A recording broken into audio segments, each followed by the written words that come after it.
Sinabi na nga ba eh. Ano na naman to, Shaira, ha? Siya kasi, nalaman niya na siya talaga yung tatay ni Junior, hindi si Jordan. Ano? Mahabang kwento. Bakit? Gusto mo pa ba talaga malaman yung sex life ko?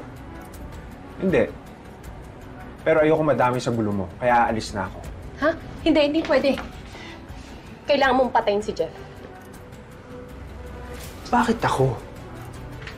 Gulo mo to eh. Problema mo yan, kaya ikaw gumawa niyan. Damay ka talaga dito dahil kapag nilabas ni Jeff ang totoo, iiwan ako ni Jordan. Hindi matutuloy ang kasal namin. Anong tingin mo susunod na mangyayari? Magbabalikan silang dalawa ni Christy. Mawawala sa atin yung mga taong mahal natin. Kaya please, tulungan mo na ako. Patayin mo si Jeff.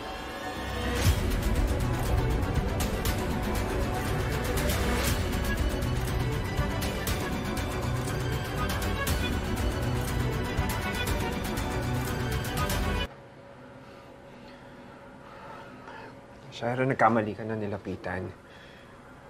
Hindi na ako yung dating Leon.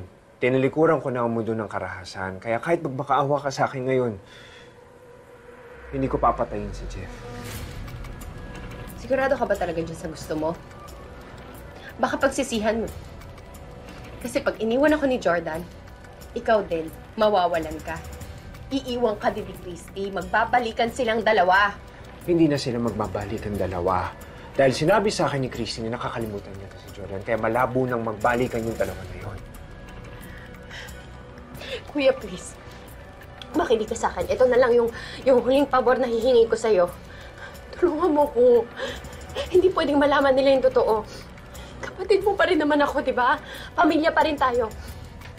Sige na, tulungan mo na ako. Gusto mo bang mapahamak yung kapatid mo?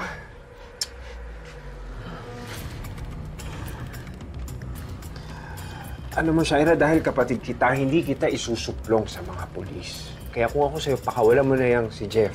Hindi pa nanakit ang solusyon sa problema. Alam ko yun dahil namuhay ako dati sa karahasan.